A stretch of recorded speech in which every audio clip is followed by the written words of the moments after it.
அன்பார்ந்த சாஹிப் டாக்ஸ் ஊடக நண்பர்களுக்கு அன்பு வணக்கம். நான் உங்கள் அகமது சாஹிப். இந்த காணொளி எல்லாரையும் பற்றியும் எல்லா விஷயத்தை பற்றியும் பேசக்கூடிய சவுக்கு சங்கரை பற்றி நாம் பேச போகிறோம். என்னப்பா அது சவுக்கு சங்கரை பற்றி நீங்கள் பேச போகிறீங்க அப்படின்னா, சவுக்கு சங்கர் மீதான குற்றவியல் வழக்குகளின் பட்டியலை சமர்ப்பிக்க வேண்டும் என்று சென்னை உயர்நீதிமன்றம் இன்றைக்கு உத்தரவு பிறப்பித்திருக்கிறது. நீதியரசர் வேல்முருகன் அவர்கள் இந்த உத்தரவை பிறப்பித்திருக்கார். யாருக்கு? காவல்துறைக்கும் தமிழ்நாடு அரசுக்கும். என்ன மேட்ரு? சவுக்கு சங்கர் மீது நிலுவையில் உள்ள குற்ற வழக்குகளின் பட்டியலையும் விசாரணை முடிந்த வழக்குகளின் எண்ணிக்கையும் ஜூலை 29ஆம் தேதிக்குள் சமர்ப்பிக்குமாறு சென்னை உயர்நீதிமன்றம் திங்கட்கிழமை ஜூலை 14ஆம் தேதி நேற்று உத்தரவிட்டது. தமிழ்நாடு உள்துறை செயலாளர், சீஃப் செக்ரட்டரி, ஹோம் செக்ரட்டரி, காவல்துறை இயக்குனர் டிஜிபி மற்றும் பெருநகர காவல் சென்னை காவல் ஆணையர் இவ்வளோ பேருக்கு நீதியரசர் வேல்முருகன் உத்தரவு பிறப்பிக்கிறார். ஏன் இந்த உத்தரவு பிறப்பித்தார் என்றால், சவுக்கு சங்கர் அவர்கள் காவல்துறை எங்கள் நிறுவனத்துக்கு நெருக்கடி கொடுக்குது, தலையீடு இருக்கிறது என்று ஒரு ரிட்டு மனு தாக்கல் செய்தார். அதற்கு பதிலளிக்குமாறு உத்தரவிட்டு தான் அந்த உத்தரவு பிறப்பிக்கப்பட்டிருக்கிறது. அந்த ரிட்டு மனு விசாரணையும் போது பரபரப்பை ஏற்படுத்துவதற்காக குற்றவியல் வழக்குகளில் இணையான ஊடக விசாரணை, அதாவது ஒரு மினி ட்ரையல் நடத்துகிறாரு இந்த சவுக்கு சங்கர் என்பது பிரதான குற்றச்சாட்டு. வழக்குகளின் முடிவை பார்க்காமல் ஒரு வழக்கை எவ்வாறு கையாள வேண்டும் என்று காவல்துறையினருக்கும் நீதிபதிகளும் கூட ஆணையிடும் அளவுக்கு சவுக்கு சங்கர் அவங்களோட மீடியாவில் உட்காந்துக்கிட்டு இருக்க 2 பேர் பேசுவாங்கள்ல சவுக்கு சங்கரோட, அதெல்லாம் இருக்குது அப்படிங்கிறது காவல்துறையுடைய குற்றச்சாட்டு. குறிப்பாக நீதி அரசர்களே விமர்சிக்கிறார் என்றெல்லாம் காவல்துறை சார்பில், தமிழ்நாடு காவல்துறை சார்பில் இன்றைக்கு சவுக்கு சங்கருக்கு எதிராக அந்த ரிட்டன் பெட்டிஷனை போட்டாங்க. ஸோ இதில் என்ன மேட்ரு அப்படிங்கிறது தான் இந்த காணொலியில் பார்க்க போகிறோம். திரு சவுக்கு சங்கர் அவர்களை பொறுத்தவரையில் ஊடகவியலாளர் என்பதை தாண்டி, ஊடக தர்மம் என்பதையெல்லாம் தாண்டி தான் தோன்றித்தனமாக சில இல்லை அவர் பேசக்கூடிய எக்கச்சக்கமான வீடியோக்கள் அப்படித்தான் இருக்கிறது. இதை நான் வெளிப்படையாக நம்முடைய சாஹிப் டாக்ஸ் கூட நண்பருக்கு நான் கூறுவதன் மூலமாக, சவுக்கு சங்கருக்கு நமக்கு வாய்க்கா வரப்பு சண்டை கிடையாது, கொடுக்கல் வாங்கல் எந்த தகராறுமே கிடையாது. அவரே நாம் ஒரு ஊடகமாக பார்த்தோம், சரியாக பேசும்போது சரியாக சொல்கிறாரு அப்படின்னு சொல்லுவோம். ஆனால் சமீபத்திய விஷயங்களை பார்க்கும்போது கடந்த ஒரு 100 காணொலியை பாருங்கள். பொழுதன்னைக்கு விடிந்த உடனே உட்கார்ந்துக்கிட்டு ஒரு பையனையும் ஒரு பொண்ணையும் பக்கத்தில் வைத்துக்கொண்டு எதை எடுத்தாலும் நாட்டில் எதை எடுத்தாலும் ஸ்டாலின் பதவி விலகணும், முதலமைச்சர் ஒரு தகுதி இல்லாதவர், முதலமைச்சர் ஸ்டாலினுக்கு ஒன்றும் தெரியலை, அவர் ஒரு முட்டாளாக இருக்கிறாரு, சுற்றி வர இருக்கக்கூடியவர் ஐஏஎஸ்ஸாக சொல்லக்கூடியவர், எல்லாத்தையும் ஸ்டாலின் புராணம் பாடி முடித்து ஸ்டாலின் பதவி விலக வேண்டும் என்று சொல்லிட்டு நக்கல் அடித்து கிண்டலும் கேலியும் பண்ணி சிரித்து விட்டு போய்விடுவார். ஒரு 30 நிமிஷம் 40 நிமிஷம் அள்ளி தட்டிட்டு போயிடுவார். இது அரசியல் விமர்சனங்கிற பேரில் ஒரு வழக்கை எடுத்துக்கொண்டால், உதாரணமாக ஸ்ரீமதி, கள்ளக்குறிச்சி கனியாமூர் சக்தி மெட்ரிகுலேஷன் பள்ளியுடைய மாணவி ஸ்ரீமதிய வழக்கு, அவர் பாலியல் வன்புணர்வு செய்து கையப்பட்டு மரணித்தார் என்று அந்த பகுதியில் உள்ள மக்களும் மாணவி ஸ்ரீமதியுடைய பெற்றோரும் அந்த கிளைம் பண்ணக்கூடிய அந்த வேலையில் இன்வெஸ்டிகேஷன் தொடர்ந்து போயிட்டுருக்கு. சிபிசிஐடி விசாரணை நடந்து கொண்டிருந்த டைமில் இவர் என்ன பண்ணார், அந்த மாணவி ஸ்ரீமதிக்கும் இன்னொரு பையனுக்கும் லவ் இருக்குது, அவள் லவ் ஃபெயிலியர் ஆகிவிட்டது, அதனால் மாணவி தற்கொலை செய்து கொண்டார், அவர் எழுதின லவ் லெட்ரு அவருடைய பஸ்ஸு பேருந்தில் கிடந்துச்சு, இந்த பாருங்கன்னுலாம் காமிச்சார். ஒட்டுமொத்த பேருந்து எரிந்து சாம்பலாகிவிட்டதான், ஆனால் ஸ்ரீமதி எழுதின லவ் லெட்ரு மட்டும் இருக்குது என்று சொல்லி கதை இழந்தார். அதன் பிறகு சவுக்கு சங்கருக்கு என்னெல்லாம் ஸ்வீட் பாக்ஸ் எங்கெல்லாம் வந்துச்சுங்கிற தகவலெல்லாம் வெளியே வந்தது. இப்படி ஒரு வழக்கு விசாரணை நீதிமன்றத்தில் எந்த வழக்காக இருக்கட்டும், இவர் மூக்கை நினைத்து உண்மைக்கு புறம்பான தகவலை சொல்லி ஒரு ட்ரையல் நடத்துவார்ல, அதுக்கு தான் இன்றைக்கு குட்டு கிடச்சிருக்கு. இன்றைக்கி சென்னை உயர்நீதிமன்ற நீதியரசர் வேல்முருகன் அவர்கள் தெளிவாக சொல்லியிருக்கார். அவர் என்ன சொல்லியிருக்கிறாரு, சவுக்கு சங்கர் ஒரு குற்றச்சாட்டை சொல்கிறார். தெலுங்கானாவுக்கு இவர் போனாராம், அவருடைய வாகனத்தினுடைய பொல்யூஷன் சர்டிஃபிகேட்டை கேட்குறாங்களாம். யார்? தெலுங்கானாவுடைய போலீஸ். இதுக்கு யார் காரணம்? சென்னை சிட்டி கமிஷனர் அருண் தான் காரணங்கிறாப்ல. ஐயா, சென்னை சிட்டி கமிஷனருக்கும் தெலுங்கானா போலீஸுக்கு எப்படி காரணமாகும்? பொல்யூஷன் சர்டிஃபிகேட் இல்லைன்னா ஒரு 1000 ரூபா ஃபைனை கட்டிட்டு வரணும். சரி, 200 கேட்டினா என்ன செய்ய போகிறான்? பொல்யூஷன் சர்டிஃபிகேட் கொடுக்க போகிறான். அது வாங்கி வச்சுருக்க வேண்டும். எதை எடுத்தாலும் காவல்துறையை பண்ணுறது. அதுபோன்று காவல்துறை சரியாக இயங்கவில்லை. அப்பலட்டு அத்தாரிட்ட போய் என்ன செஞ்சாராம்? இவர் முறையிட்டாராம், இந்த அருண் ஐபிஎஸ் என்ன ரொம்ப டிஸ்டர்ப் பண்ணுறாரு அப்படின்னு. அந்த அப்பலட்டு அத்தாரிட்டி சரியாக வேலை செய்யவில்லை என்று ரிட்டு மனுவில் ஒரு கிளாஸை போடுறாரு. சரி, காவல்துறையுடைய தலைவர் யார்? டிஜிபி. டிஜிபிட்ட நீ கம்ப்ளைண்ட் பண்ணலாமே. சரி, டிஜிபியில் கம்ப்ளைண்ட் பண்ணியும் அவர் சரியான ஆக்ஷன் பண்ணலை அப்படின்னு சொன்னான்னு வைங்களேன். டிஜிபி சரியாக நடவடிக்கை எடுக்கலை. காவல்துறையுடைய அந்த கட்டுப்பாட்டில் வைத்துக்கிற யார் கட்டுப்பாட்டில் இருக்குது? முதலமைச்சருடைய கட்டுப்பாட்டில் இருக்குது. முதலமைச்சரை நீங்கள் பெட்டிஷன் கொடுத்தீங்களா? சரி, முதலமைச்சரை கொடுக்கல. காவல்துறை என்னென்ன விஷயங்கள் எல்லாம் நாங்கள் பெட்டிஷன் மனுவாக கொடுத்துருக்குறோம், உயர் அதிகாரிகள் வேலை சென்று விட்டோம் என்று வகைப்படுத்தி ஒரு ரிட் பெட்டிஷன் போட்டிங்களா? அதில் போடலை. இவருடைய ரிட் பெட்டிஷன்லேயே முன்னுக்கு பின் முரண்பாடு இருக்கிறது. எனவே தான் அதையெல்லாம் விசாரித்து விட்டு ஹைகோர்ட் ஜஸ்டிஸ் வேல்முருகன் என்ன சொல்கிறாருன்னா, strongly concern Savukku Shankar observing the invoking article 19 freedom of speech and expression to preemptively influence or pressure police or court proceedings amount to blackmail, not legitimate activism சொல்லியிருக்கார்.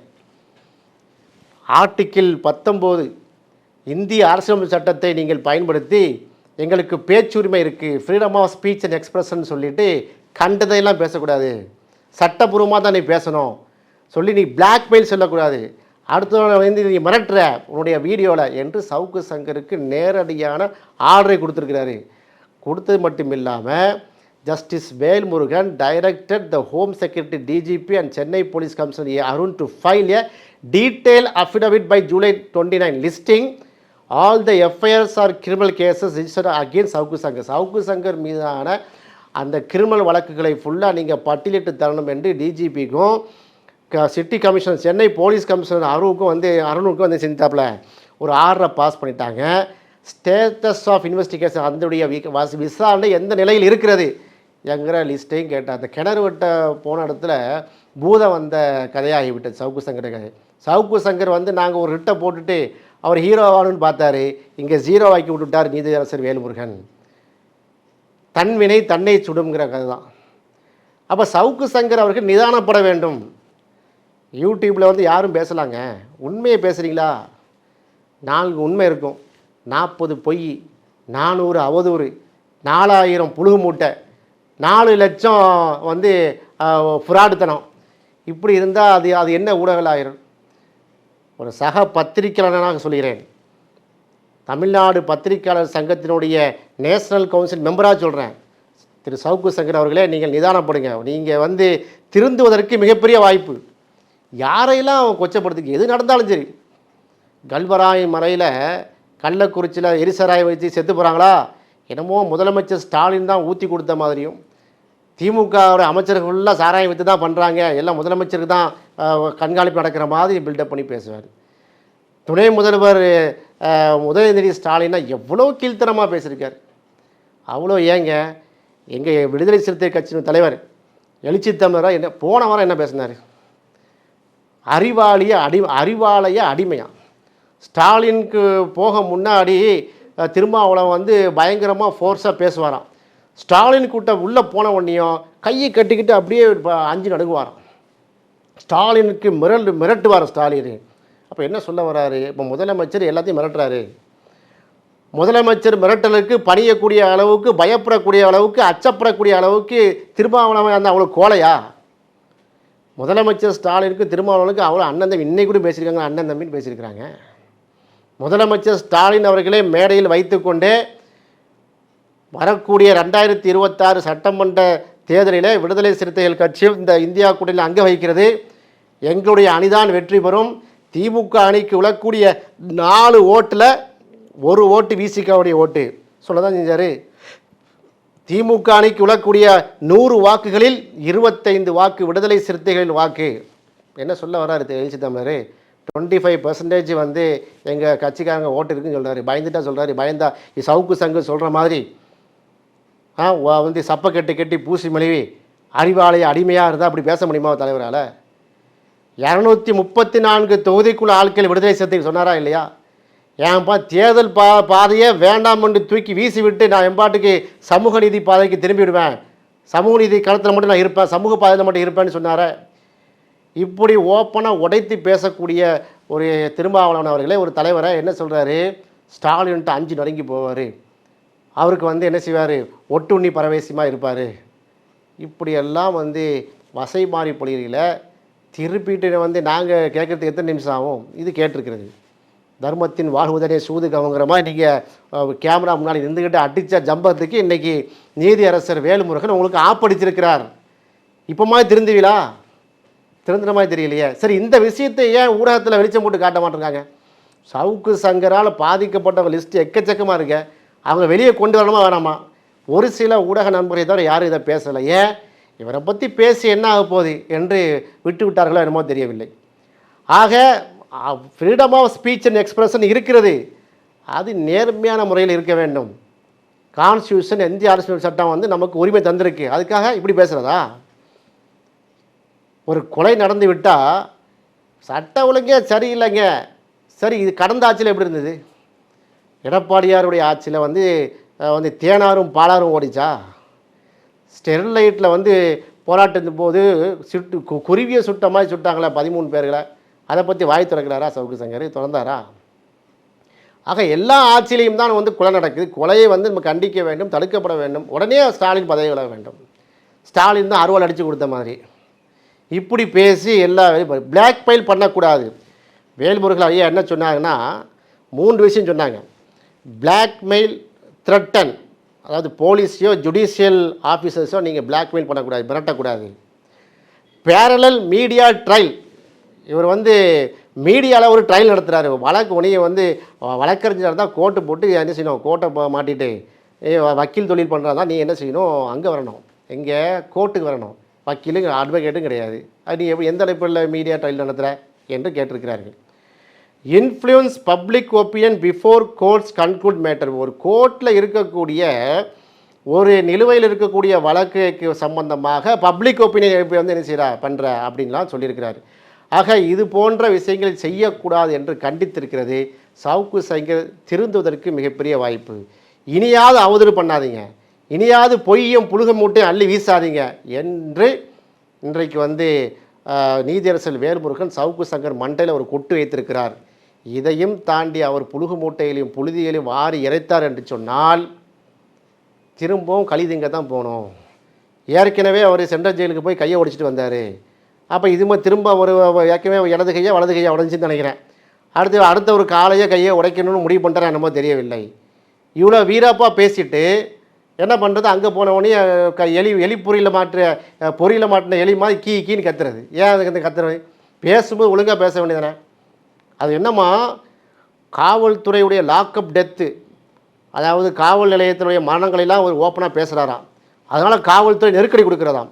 காவல்துறையுடைய எல்லா விஷயங்களையும் இவர் வந்து ஓப்பனாக மீடியாவில் பேசுகிறார். எல்லோரும் தான் பேசுகிறோம். காவல்துறை சரியாக இருந்தால் சரின்னு பேசுகிறோம், காவல்துறை தப்புன்னா தப்புன்னு பேசுகிறோம். எல்லா காவல்துறை எல்லாருமே அப்படி பண்ணலையே. இவர்களை விட வீரியமாக வந்து ஏதோ அரசியல் கட்சி தலைவர்கள்லாம் பேசுகிறாங்களே, அரசியல் கட்சி தலைவர்களே ஓப்பனாக பல லட்சம் பேர்களுக்கு முன்னாடி பேசுகிறாங்களே, யாரும் காவல் நெருக்கடி கொடுக்கலையே. இவராக ஒரு பிம்பத்தை கிரியேட் பண்ணுறது பல விஷயங்கள் இருக்குது. இவர் காரில் வந்து கஞ்சா இருந்தது, சவுக்கு சங்கர் வந்து மது போதைக்கு அடிமை, அவர் கஞ்சா, இப்படிலாம் பிரச்சனை வந்துச்சா இல்லையா? அதுக்கு வீடியோக்கள் வந்ததா இல்லையா? பார்த்தோமா இல்லையா செய்திகள்? அப்போ இதை எடுத்து நம்ம சொல்லட்டோம்னா எப்படி இருக்கும்? சரி, திமுக செய்யக்கூடிய நல்ல விஷயத்தை சொன்னாங்க திமுக செம்புன்றது. நாங்களாம் நான் திமுக செம்புவா?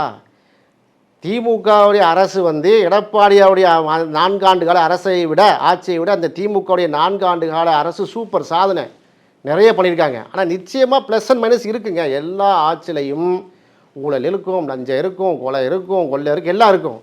ஆனால் தமிழ்நாட்டு மக்களுடைய ஏகோபித்த கருத்துப்படி இந்த ஆட்சி நல்ல ஆட்சி சொல்கிறாங்களா இல்லையா? அப்போ அதையும் சேர்த்து சொல்லணுமா இல்லையா? எந்த திட்டம் வந்தாலும் மகளிர் உரிமை தொகையா, அது என்ன உரிமைன்னு கேட்பார். மகளிர் உரிமை தொகை என்று ஏழை பாளையலுக்கு போய் சேருது. கவர்மெண்ட் வந்து என்ன செய்யுது, ஒரு ஸ்கீம் அறிவிக்கிறாருன்னா ஸ்டாலின் மீது உடைய வன்மத்தை காட்டுற என்ன உரிமை, அதில் என்ன வந்துட்டு உங்களுக்கு, அது உரிமை தொகையா அப்படின்பாவில். உரிமை தொகை எல்லாம் கேட்டு எல்லாம் மக்கள்லாம் வந்து சரி நிம்மதியான நல்லது தான் நமக்கு சப்போர்ட்டாக இருக்குன்னவனையா பாதி பேர் கொடுக்கலையே அடுத்த வீடியோ போடுவார்.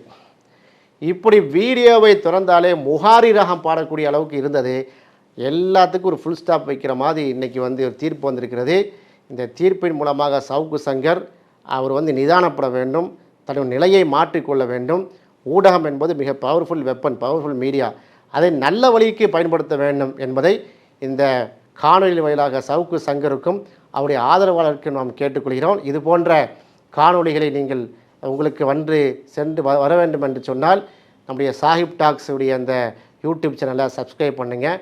தெரிந்தவங்களுக்கு நீங்கள் அறிமுகப்படுத்துங்க. இணைந்திருப்போம். நன்றி.